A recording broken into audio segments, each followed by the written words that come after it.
Hi, I'm Dempsey Pula, and this week I'm reviewing... Now before we start off, as always, I just want to take a quick second to remind you guys to make sure you hit that like button if you liked today's video, and if you're new here, make sure you hit the subscribe button as well for more movie-related content weekly. But without further ado, let's jump into today's film, which of course should not be confused with the infamous cult classic starring Tommy Wiseau, despite having the same title. The Room was directed by Christian Volkman and stars Olga Kurylenko and Kevin Jansen as a couple that discovers a mysterious room in their new home that grants them whatever they ask for. What at first seems like a blessing in disguise, though, eventually becomes a burden and a curse, especially when one of them asks for a baby. Truthfully, I was originally going to review that new HBO Hugh Jackman film, Bad Education, but then a couple of days ago I was browsing through YouTube and I stumbled upon the trailer for this film, which as of right now is exclusively streaming on Shudder. This is not an ad, by the way. While it's not the most compelling trailer in the world, I can't lie that it genuinely piqued my curiosity to the point where I said, I think I want to check that out. And boy, was that a mistake. Now, before I get into why I wasn't the biggest fan of this film, I'm going to start off with what I did like about it, because there are some things worth praising. First and foremost, I really dug this film's plot. It's not groundbreaking, but it's pretty original. In fact, it kind of feels like a Twilight Zone episode at times. And honestly, it also feels like it's a fun little spin on the old horror tale, The Monkey's Paw, except it shines a much larger light on the consequence of excess. And while we never fully understand why The Room does what it does, I think that the film does a really great job at drawing your focus towards the characters and the situations they end up in as a result of their actions. Now, I also really dug the film's message, even though it is kind of in your face. And the reason I say that is because there's literally a character who tells you what this film is about. They say, and I'm paraphrasing of course, that the only thing worse than people who can't have what they want are people who get whatever they want. And we especially see that embodied through our main characters over the course of the film. They start off as honest and hardworking people, but eventually become greedy and unsatisfied. And that, folks, is where the positives end. Now, I don't want to be too harsh on this film. To be fair, it is competently directed, and the acting is okay if you can get over the fact that everybody's accent is constantly changing. I mean, there are scenes where people are British and then in the next scene they're not anymore, vice versa.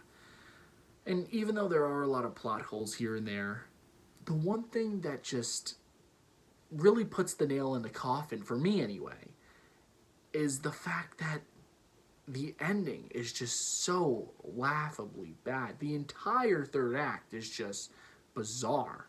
To give you an idea of just how crazy things get, there are two scenes back to back where we see characters first playing Monopoly and then having sex. The ending of the film is also very visually frustrating. Like in the last 10 minutes, I felt like this film was just trying to be an Inception-esque sci-fi film for no reason and like totally out of nowhere. There's a lot of visual trickery that goes on. For instance, we see that very painfully overdone cliched sequence where one character is torn between two other characters that look alike, and they have to choose which one is the real one, you know, where characters like, no, I'm the real one, no, I'm the real one, pick me. There's also a poor attempt at recreating M.C. Escher's Relativity, which Inception also kind of did that. There are a lot of odd choices made at the very end of this film, which leads me to believe that perhaps maybe the script wasn't done, or at one point it was a science fiction movie and they kind of just left that stuff in. Yeah, and just when I thought that I couldn't get any more frustrated with this film, the last scene took my breath away. Took me to a whole new level I didn't know I could even achieve.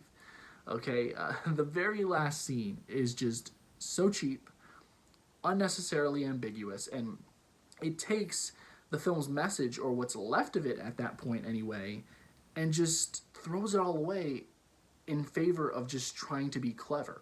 Once again, for no reason whatsoever. This The Room may not be as bad as the Tommy Wiseau film of the same name, but it's still pretty bad.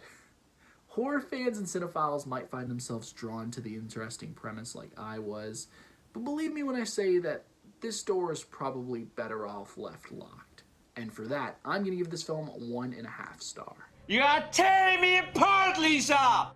Guys, thanks so much for taking the time out of your day to view this video. It really does mean the world to me. And once again, if you like this video, please make sure to hit that like button. And if you're new here, make sure you hit that subscribe button as well for more movie-related content weekly. Now, if you happen to see this movie, if you liked it, if you hated it, if you haven't even heard of this film, let's just talk about it down below in the comments section, especially if you haven't seen it and if you're planning on seeing it now because you're just so interested. While I wouldn't recommend that, let me know how it goes.